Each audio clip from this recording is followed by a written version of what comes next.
Արմրադիոյի եթերում վերլուծական հաղորդաշարի հերթական թողարկումն է Գևորգ Մելիքյանի հեղինակությամբ։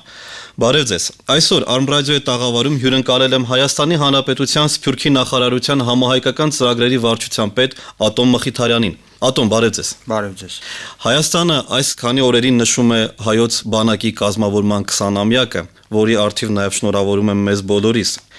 Մի մեծ եւ կարևոր բանակ էլ հանդիսանում է հայկական Սփյուռքը։ Ինչ փիլիսոփայություն է որդեգրել Հայաստանի Սփյուռքի նախարարությունը աշխարհասփյուռ այդ բանակի հետ աշխատելու գործում։ Իմенно Սփյուռքի նախարարությունը նախ շնորհակալություն շնորհավորանքի համար եւ ես էլ առիթից օգտվելով շնորհավորում եմ բանակի 20-ամյակի հետ կապված եւ ասեմ, որ Սփյուռքի նախարարությունն էլ ողջունեց եւ աշխարհասփյուռ հայությանը մեկ անգամ եւս շնորհավորելով կարեւորեց բանակի դերը պետության կայացման եւ զարգացման գործում։ Սփյուռքի նախարարությունը ստեղծվել է 3 տարի առաջ, ընդամենը 3 տարվա գործունեություն ունի արձանագրած նախարարությունը եւ հիմնական խնդիրը, որ նախարարությունը դրել է իր առաջ, դա քանի որ բանակի հետ ենք համեմատում ասեմ, դա Սփյուռքի կազմակերպումն է։ Որովհետև մինչև Սփյուռքի նախարարությունը ստեղծումը կառավարության կազմում Հայաստանի Հանրապետության, Սփյուռքը կարելի է ասել, որ հիմա էլ շատ բազմազան է, բազմադավան, բազմակրոն, բազմալեզու, բազմամշակույթ եւ բայց շատերիս մտքում այն պատկերացնում է որպես միատաշ մեկ ամբողջություն, այո, որը սխալ է, պատկերացումով մոտեցումը սխալ է եւ այժմ շատ այդ շերտերը հաշվի առնելով Սփյուռքի նախարարությունը իր ողջ գործունեությունը ուղղում է հենց դրան, որպեսզի կազմակերպվի եւ ավելի հասկանալի դառնա եւ Սփյուռքին մենք դիտում ենք որպես գործընկեր պետության հետ եւ գործակցային հարաբերությունների մեջ ենք մտնում Սփյուռքի հետ, ուղղակի պիտի դիմացը կանգնած կառուցվածք լինի, կառույցներ լինի։ Դրա համար Սփյուռքի նախարարության համար շատ հեշտ է աշխատել կազմակերպությունների հետ սփյուռքյան։ Դրանք կարող են լինել համայնքային կառույցներ, համահայկական կազմակերպություններ, երիտասարդական կազմակերպություններ, ըստ հետաքրքրությունների խմբեր եւ այլն, եւ նախարարությունը իր գործունեությամբ փաստորեն ստիպում է, ճակերտներում եմ ասում ստիպում է, որպեսզի Սփյուռքը ավելի լավ կազմակերպվի եւ ներկայանա Հայաստանին որպես գործընկերներ։ Սա առաջին խնդիրն է։ Սփյուռքի նախարարությունը գերակա խնդիր եւս մեկ ունի, որ Սփյուռքի ներուժի համախմբումն է եւ Հայաստանի հետ գործակցային հարաբերություններում այդ ներուժի օգտագործումը, որովհետեւ դուք էլ գիտեք, երբ որ օրինակ Կովկասյան հանրապետությունների մասին խոսք է գնում,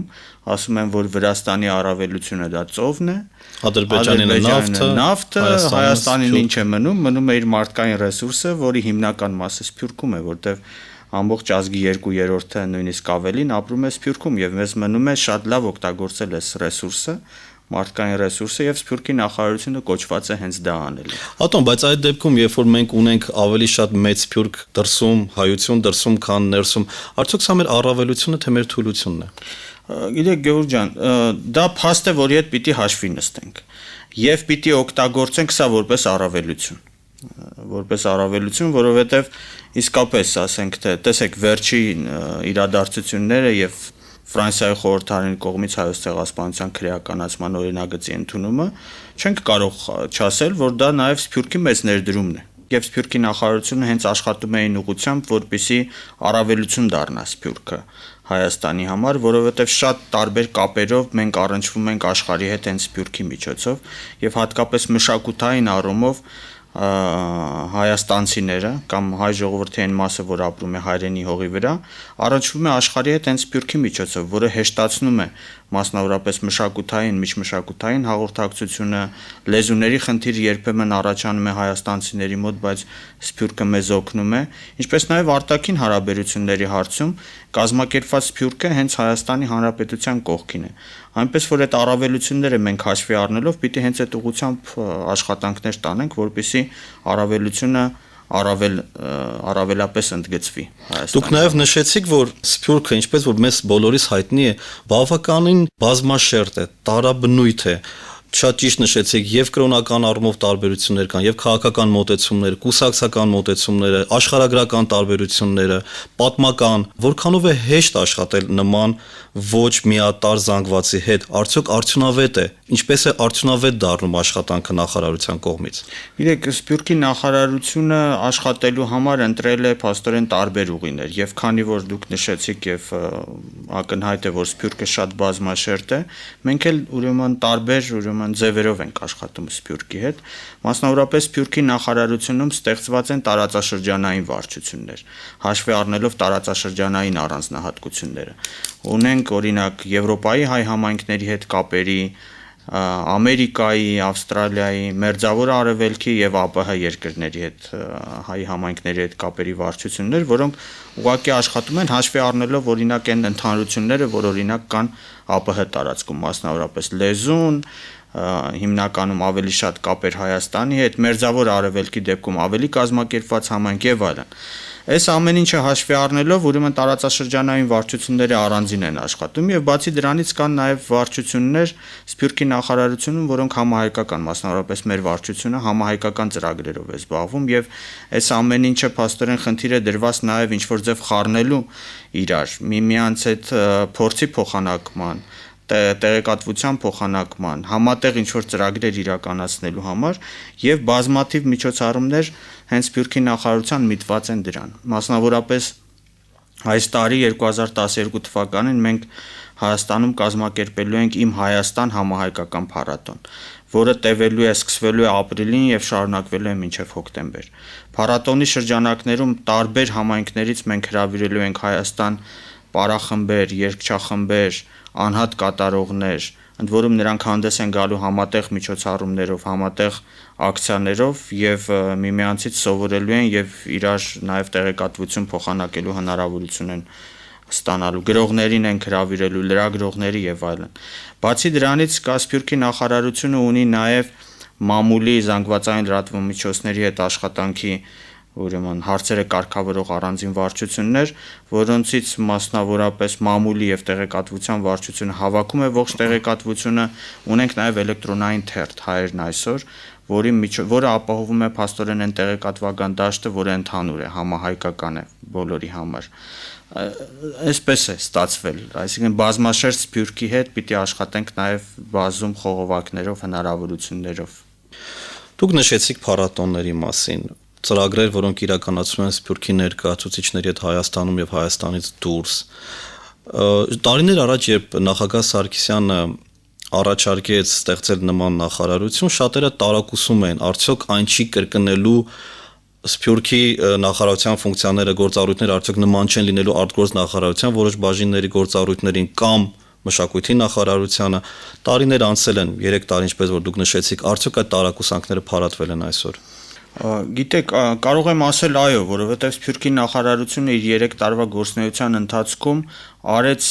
ինձ թվում է ավելին, քան թե ակնկալվում էր նույնիսկ այն ժամանակ, երբ որ նախարարությունը ստեղծվում էր։ Իհարկե դա չի նշանակում, որ շատ հստակ տարանջատում եւ սահմանազատում կա, մասնավորապես, եթե մենք կազմակերպում ենք համահայկական փառատոն, որը մշակութային ուղղվածություն ունի, անպայման համագործակցում ենք նաեւ մշակույթի նախարարության հետ։ Եթե մենք Սփյուռքը կազմակերպում ենք այն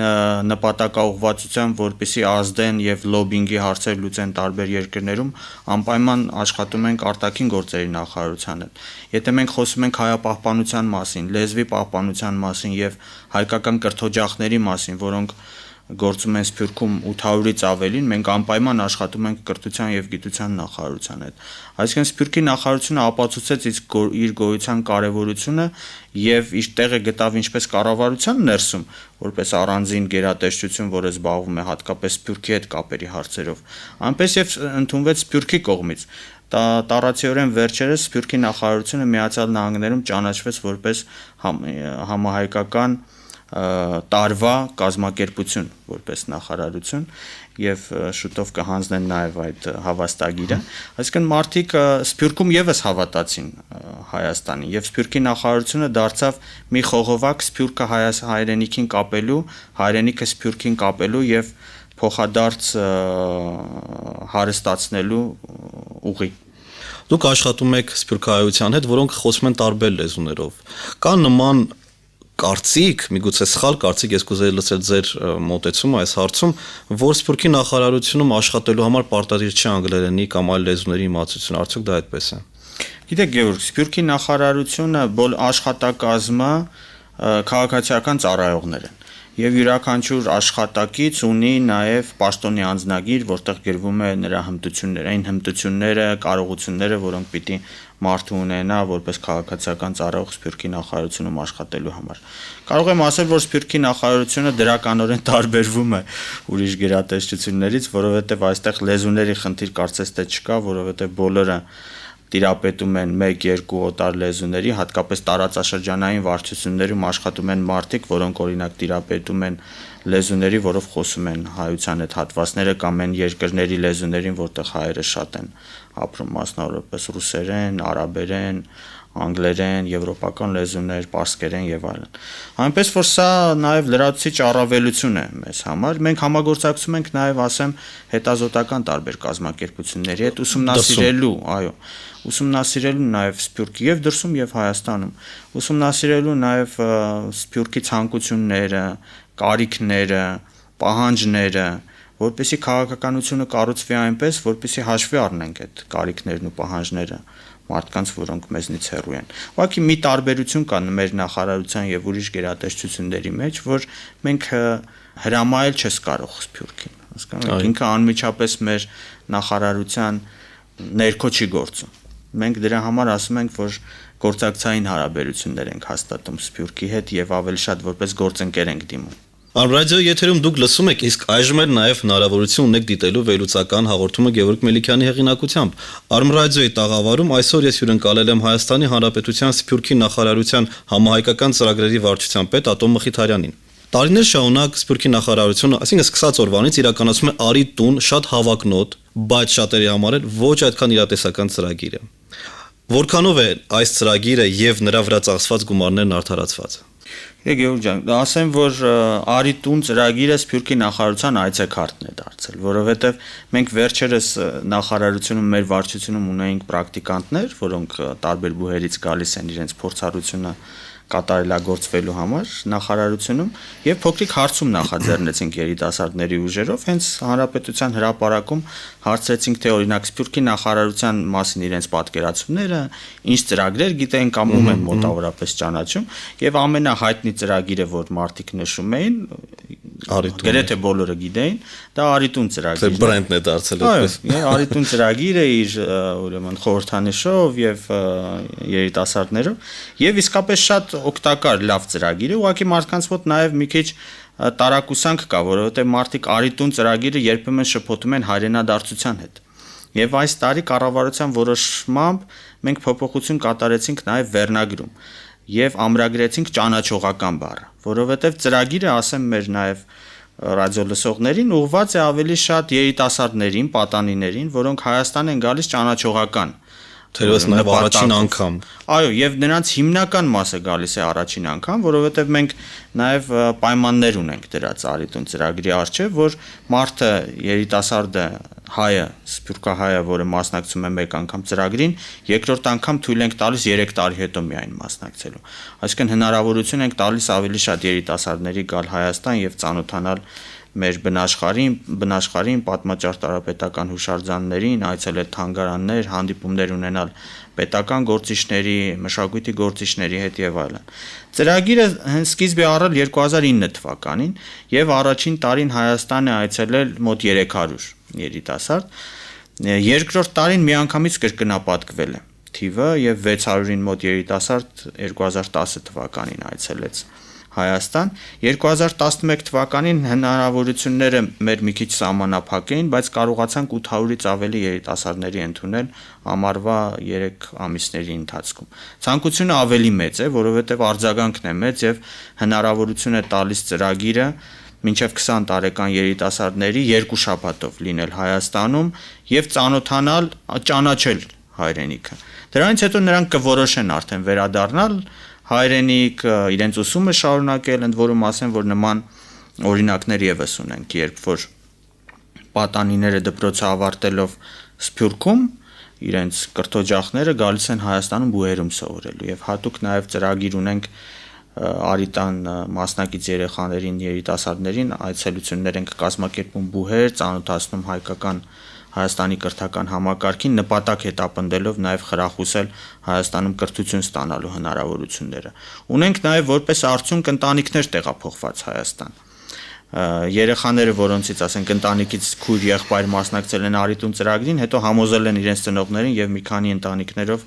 տեղափոխվել են Հայաստան։ Որպես արդյունք ասեմ նաև, որ ունենք երիտասարդներ, որոնք ամուսնացել են ծրագրի շրջանակներում իրար հետ ծանոթանալուց հետո եւ Սփյուռքի նախարարությունը նույնիսկ հարսանիքներին է մասնակցել Հայաստանում։ Այնպես որ արդյունքները ահագին շատ են, ունենք նաև կայքեջ առանձին Արիտուն ծրագրի հետ կապված, որտեղ երիտասարդները փորձն են փոխանակում եւ այս տարի նախատեսում ենք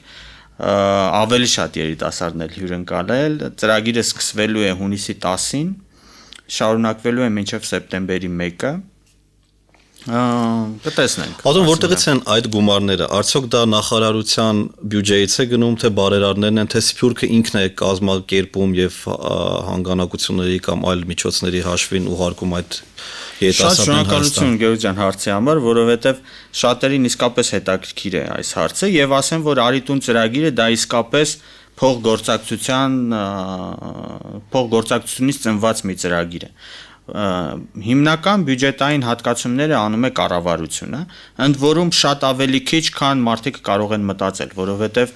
երեխաները Սփյուռքից Հայաստան գալու ծախսը, տրանսպորտային ողջ ծախսը հոգում են իրենց ուժերով։ Դա կարող են լինել ծնողները, կարող են լինել համայնքային կազմակերպությունները, համահայկական կառույցները, իրենց կրթօջախները, եթե կրթօջախով են գալիս, լինում են նաև դեպքեր դասարանով մասնակցում են։ Հայաստանում ուրեմն նրանց ապրելու ծախսերի մի մասը իրենց վրա են վերցնում հայաստանցի ընտանիքները, որովհետև երեխաները հյուրընկալվում են իրենց հասակակիցներ ունեցող ընտանիքներում, Երևանում, Երևանամերձ բնակավայրերում։ Եվ սա էլ է շատ կարևոր եւ ծրագրի առավելություններից մեկն է, որովհետեւ մարդիկ երեխաները ձեռք են բերում նախ ընկերներ իրենց հասակակիցների շրջանում, հետո ծանոթանում են եւ ապրում են հայաստանցու կենցաղով 2 շաբաթ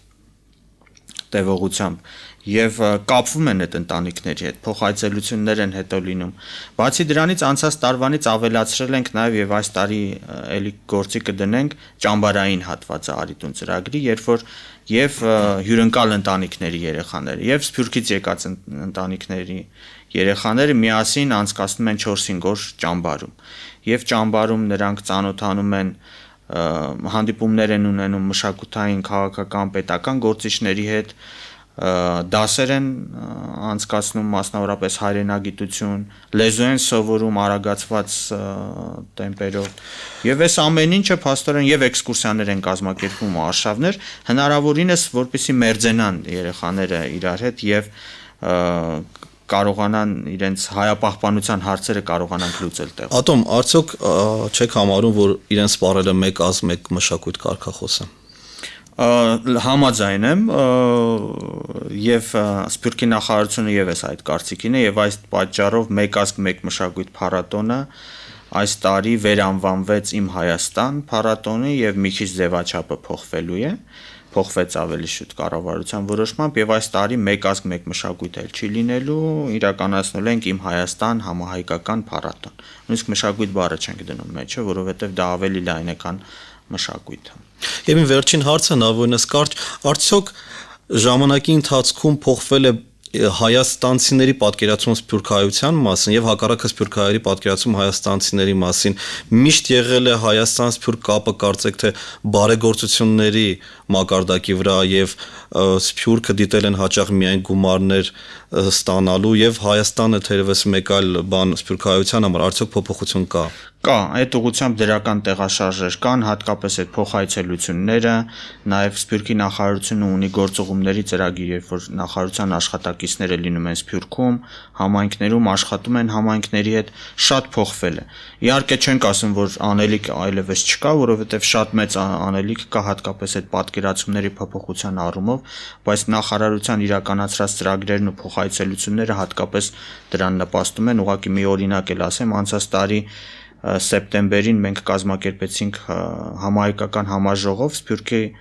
կազմակերպությունների համայնքների ղեկավարների, որի ընթացքում Հայաստան այցելեցին 500-ից ավելի սփյուռքահայ ղեկավարներ, լիդերներ, առաջնորդներ, եւ այդ իսկապես մտածողությունը հիմա կարող է արդեն կարելի ասել, որ որոշակի տեղաշարժ ունի եւ դեպի դրական ուղղությամբ փոխվում է։ Շնորհակալություն։ Հարմրադիո եթերում էր վերլուծական հաղորդումը Գևորգ Մելիքյանի հեղինակությամբ։ Հաղորդման այսօրվա հյուրն էր Հայաստանի Հանրապետության Սփյուռքի նախարարության համահայկական ծրագրերի վարչության պետ Ատոմ Մխիթարյանը։ Հաղորդման ընթացքում խոսեցինք Սփյուռքի նախարարության տարբեր ծրագրերի, ինչպես նաև Սփյուռքին վերաբերող որոշ հարցերի մասին։ Հաղորդման ձայնագրությունը եւ տեսագրությունը կարող եք գտնել YouTube-ի, Facebook-ի եւ Twitter-ի կայքեջերում, փնտրելով Arm Radio FM 107։ Կհանդիպենք։